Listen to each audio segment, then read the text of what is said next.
Bismillahirrahmanirrahim. Assalamu alaikum. You are watching Learn English with Umar. Guys, today I am going to discuss an important topic of literature, and that topic is figure of speech. It is often studied in the course outline of stylistics.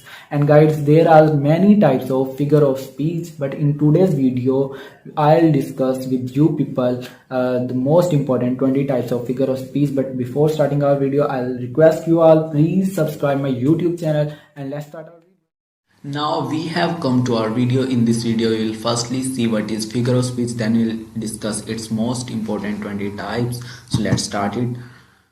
What is figure of speech? Figure of speech an intentional deviation from literal statement और common usage के intentional deviation है जो change है एक जो है literal statement से या common usage से that emphasizes, clarifies और embellishes both written और spoken language के written और spoken language को embellish करने के लिए, emphasize करने के लिए और clarify करने के लिए जो हम intentional change लाते हैं उसको figure of speech कहा जाता है। यानी कि इसको इस तरह भी कह सकते हैं कि किसी जो text है, किसी line है, चाहे वो written है या spoken है, उसको beauty देने के लिए उसके अंदर हम जो changings लाते हैं उनको figure of speech कहा जाता है। Forming an integral part of language, figure of speech are found in oral literature as well as in polished poetry and prose and in everyday speech। जो figure of speech है वो इधर जो है oral literature में use हो रही है, polished poetry, prose और एवरीडे स्पीच में यूज़ हो रही है। ग्रीटिंग कार्ड, अब ये उन्होंने बताया कि फिगर ऑफ स्पीच कहाँ कहाँ और यूज़ हो रही है। ग्रीटिंग कार्ड में यूज़ हो रही है, एडवर्टाइजिंग स्लोगन्स में यूज़ हो रही है, न्यूज़पेपर हेडलाइंस में यूज़ हो रही है, इसी तरह कार्टून्स में यूज़ हो रही है। फैमिलीज़ की जो होते हैं मतलब कहावतें होती हैं उधर फिगर ऑफ स्पीच यूज़ होती हैं आई कैचिंग पर्पजेज़ के लिए। तो इस तरह इसके डिफरेंट उन्होंने यूज़ बताए हुए हैं। Now we'll see the types that we will discuss in today's video, and these types are simile, metaphor, personification, paradox, understatement, metonymy, apostrophe, hyperbole, synecdoche, irony, pun, euphemism, epigram, oxymoron, antithesis, litotes, alliteration, onomatopoeia, circumlocution, and pleonasm। देखते हैं simile. Simile क्या है? Simile is a figure of speech in which two dissimilar things are compare to each other using the terms like और as. Simile में दो चीज़ें compare की जाती हैं टर्म्स यूज करके, लाइक और एज। जैसे कि हम एग्जांपल देखते हैं, she is as pretty as a picture. इसमें अब एज भी यूज़ हुआ है और उसको मुशाबत भी दी गई है एक पिक्चर के साथ कि वो लड़की इस तरह खूबसूरत है जैसे कि एक पिक्चर हो। नेक्स्ट है he is strong like an ox, वो एक बैल की तरह मजबूत है, मतलब वो जो है उसमें अब लाइक भी यूज़ हो गया है और दूसरा के उसको मुशाबत भी दी गई है। तो इस तरह ये सिमिली होती है। नेक्स्ट देखते हैं metaphor। Metaphor is a figure of speech that compares two different things without the use of term like or as। तो मेटाफर और सिमिली में बस ये फ़र्क है कि मुशाबत दोनों में दी जाती है लेकिन लाइक और एज मेटाफर में यूज़ नहीं होते, सिमिली में यूज़ होते हैं। जैसे कि he is a fish out of water, वो एक मछली है पानी के बगैर, मतलब कि अब वो तड़प रहा है, मुशाबत उसको दी गई है लेकिन एज या लाइक यूज़ नहीं हुआ।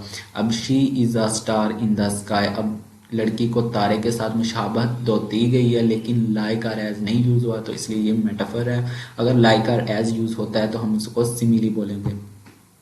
पर्सोनिफिकेशन देखते हैं। Personification. Personification is a figure of speech that attribute human characteristics to something that is not human. के इस पर्सोनिफिकेशन में हम जो ह्यूमन कैरेक्टरिस्टिक्स देते हैं उस चीज़ को जो कि ह्यूमन नहीं है।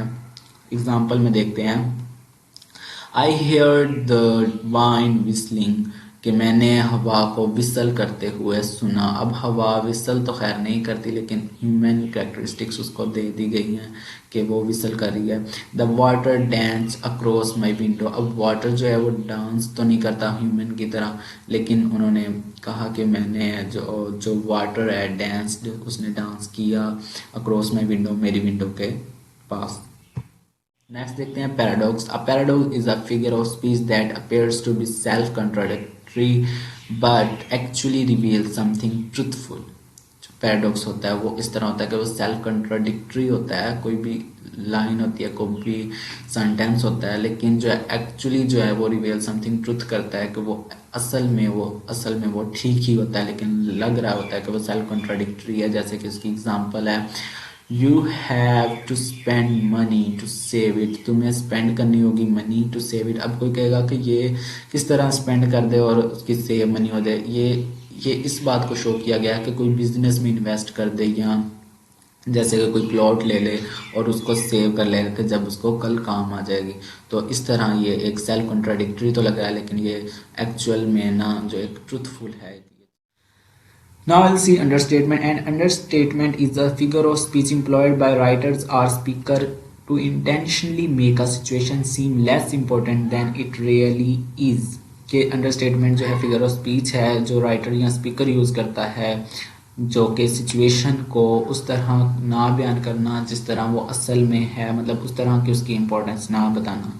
जैसे कि he is not too thin, कि वो इतना पतला नहीं है, इतना कमज़ोर नहीं है। मतलब कि अब एक मोटे पर्सन को इस तरह बयान करना कि वो, उसका मतलब ये ना कहना कि वो मोटा है, बल्कि इस तरह कहना ही इज़ नॉट टू थिन। अब इसी तरह metonymy, metonymy is a figure of speech in which one object or idea takes the place of another with which it has close association. कि इसमें एक आइडिया जो है वो दूसरे की जगह ले लेता है, या ऑब्जेक्ट दूसरे की जगह ले लेती है जिसके साथ उसकी क्लोज एसोसिएशन होती है। In fact metonymy mean change of name, के इसके मतलब है कि नाम का चेंज होना। जैसे कि अब एग्जांपल में press represent association with news organisation. अब प्रेस न्यूज़ ऑर्गेनाइजेशन वालों को हम कह देते हैं ना कि ये प्रेस वाले हैं। तो अब हम नेक्स्ट देखते हैं apostrophe. In literature, apostrophe is a figure of speech sometimes represented by an exclamation such as "oh." A writer or speaker using apostrophe speak directly to someone who is not present or is dead or speaks to an inanimate object। के जो है apostrophe को हम exclamation, जैसे कि उन्होंने बताया कि ओह के तौर पर भी यूज़ कर सकते हैं, और जो है जहाँ स्पीकर जो राइटर हैं वो यूज़ करते हैं अपोस्ट्रोफी को उस बंदे के साथ बात करने के लिए जो ना प्रेजेंट हो, जो मर गया हो, या बेजान चीज़ों के साथ जो है मुखातिब होने के लिए यूज़ करते हैं। जैसे कि विलियम शेक्सपियर ने अपोस्ट्रोफी का यूज़ जो है वो उसका अपने प्ले मैकबथ में यूज़ किया हुआ है। तो जिस तरह उन्होंने नीचे एग्जांपल दी हुई है कि is this a dagger which I see before me, कि वो वाला डैगर है जिसको मैंने अपने पीछे देखा। तो उन्होंने जो है ये दो तीन जो हैं उनकी जो लाइन्स हैं उनका, चार जो लाइंस हैं उनका जो है उसमें अपोस्ट्रोफी का यूज़ किया हुआ है। तो नेक्स्ट हम देखते हैं hyperbole. Hyperbole is a figure of speech that utilises extreme exaggeration to emphasise a certain quality और फीचर। के हाइपरबोले है वो एग्जेजरेशन करती है, मीन के बढ़ा चढ़ा के किसी चीज़ को बयान करती है कि उसको एम्फिसाइज करने के लिए उसकी सर्टेन क्वालिटी और फीचर को।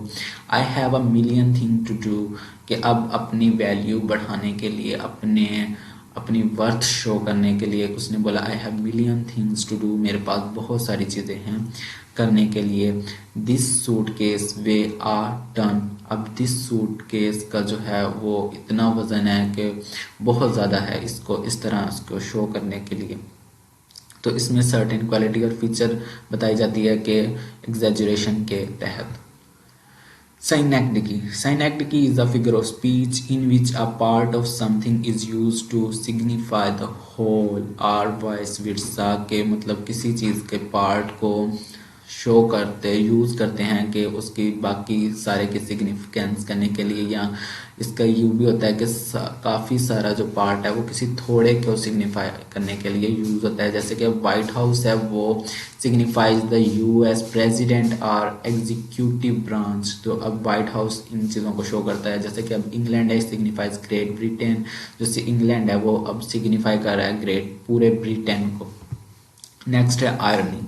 Irony is a literary device in which contradictory statements or situation reveal a reality that is different from what appear to be true। मतलब इसका ये होता है कि किसके अंदर ऐसी क्वालिटी शो करना कि वो उसके अंदर नहीं होती।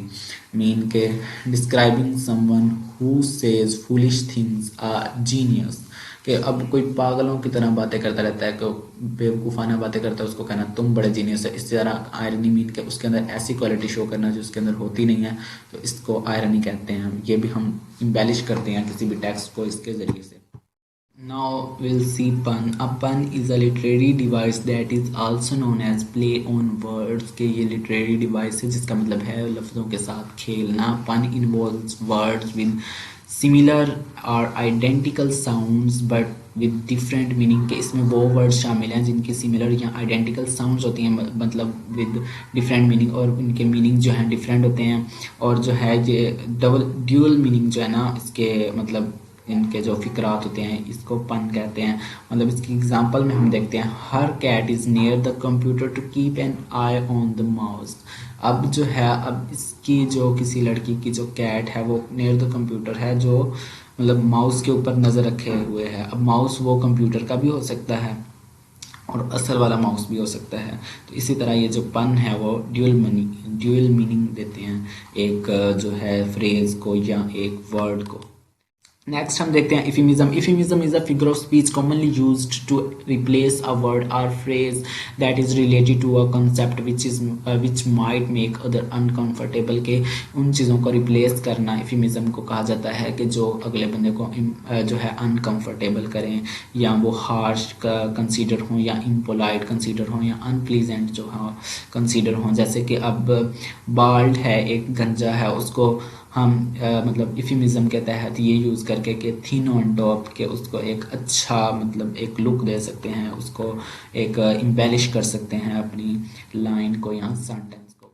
तो अब देखते हैं हम epigram. Epigram is a rhetorical device that is a memorable brief interesting और सरप्राइजिंग स्टेरिकल स्टेटमेंट. के जो एपिग्राम होते हैं वो हैं मेमोरेबल यादगार ब्रीफ इंटरेस्टिंग सरप्राइजिंग स्टेटमेंट होते हैं. इट वाज ओरिजिनेटेड ये ग्रीक से ओरिजिनेट हुआ था एपिग्रामा से जिसका मतलब है इंस्क्रिप्शन या इंस्क्राइब मतलब लिखा हुआ.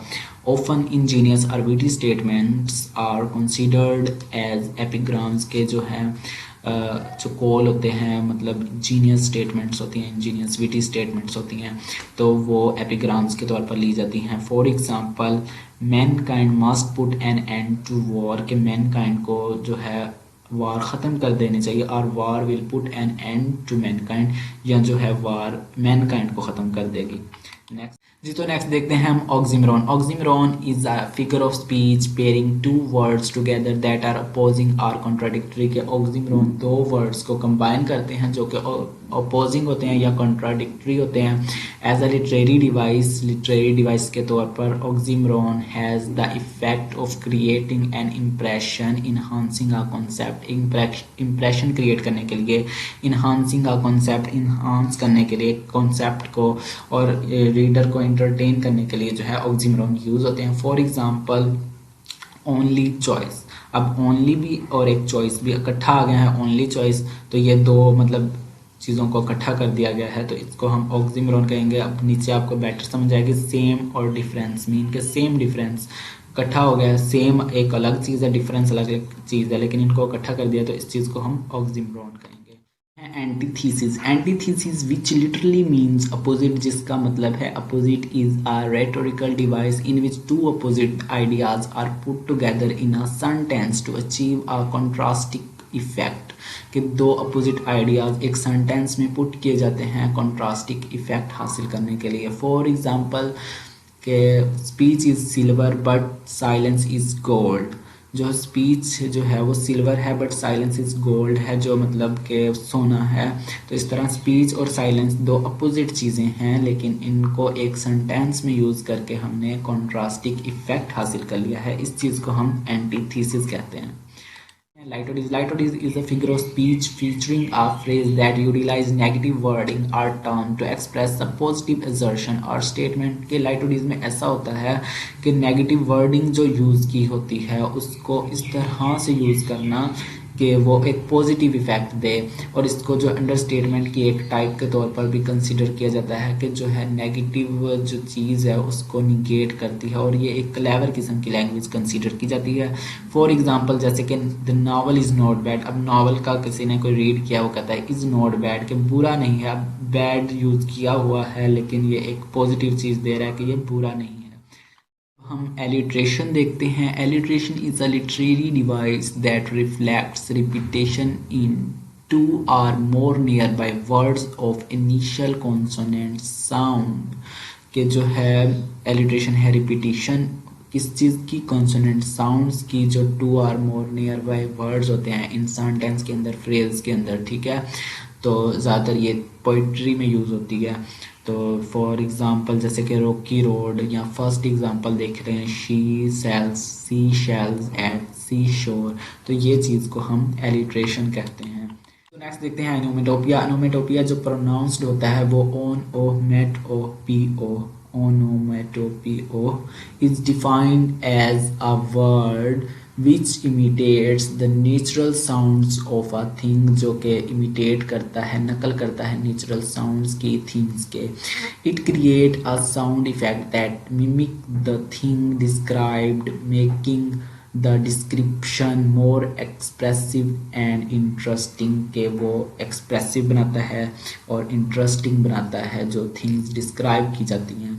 जैसे कि बुजिंग बी फ्ली अवे, जो बुजिंग है जो उसके परों की आवाज़ है, अब उन्होंने ये चीज़ यूज़ की है, तो इस चीज़ को ओनोमेटोपिया कहा जाता है।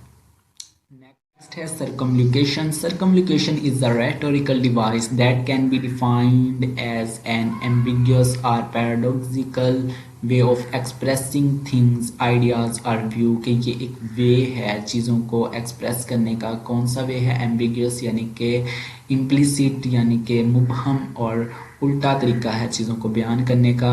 In fact, when somebody wants to remain ambiguous about something, he does not want to say a thing directly, it means he is using circumlocution, के एक बंदा जो है चीज़ को डायरेक्टली नहीं कहना चाहता, वो circumlocution यूज़ करता है।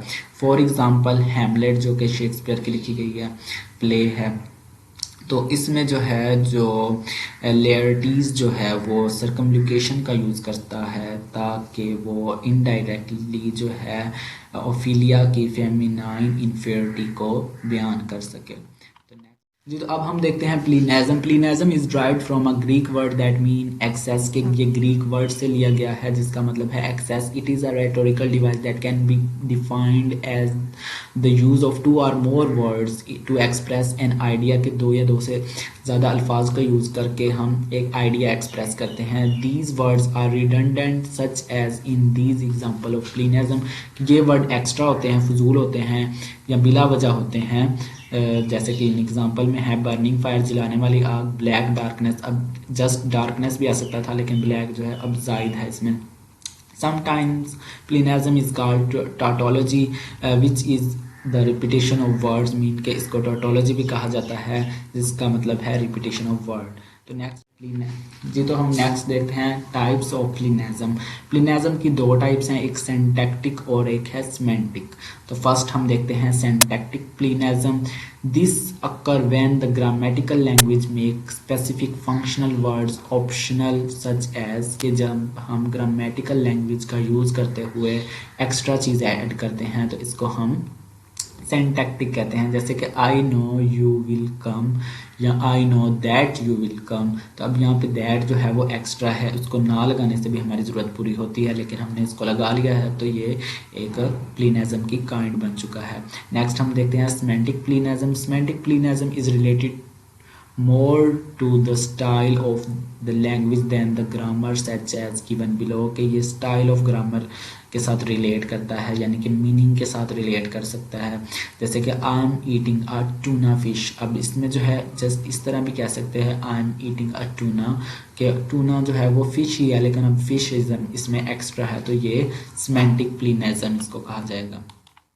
In the last we will see difference between oxymoron and pleonasm. Oxymoron is a combination of two contradictory terms. Oxymoron जो है, जो combination होता है two contradictory terms का होता है, जो कि opposite हुआ pleonasm के। जैसे कि हमने पीछे भी एक example में देखा था same difference, ये दो contradictory terms एक साथ यूज हुई थी। यहाँ पर भी example है I like a smuggler, he is the only honest thief। अब यहाँ पे honest और thief जो है ये भी मतलब दो contradictory terms हैं जो एक साथ यूज हुई हैं।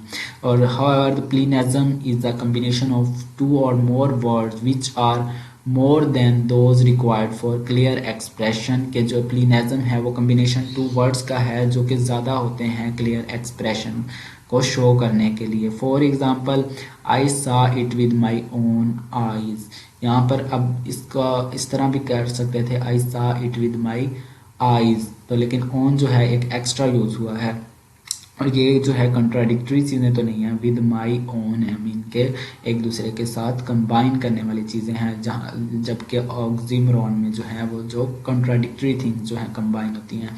सो होप सो आपको मेरी वीडियो की समझ आई होगी। So if you liked my video please subscribe my YouTube channel and press the bell icon below and please remember me in your prayers and till next video, अल्लाह हाफिज़, take care of yourself, bye bye.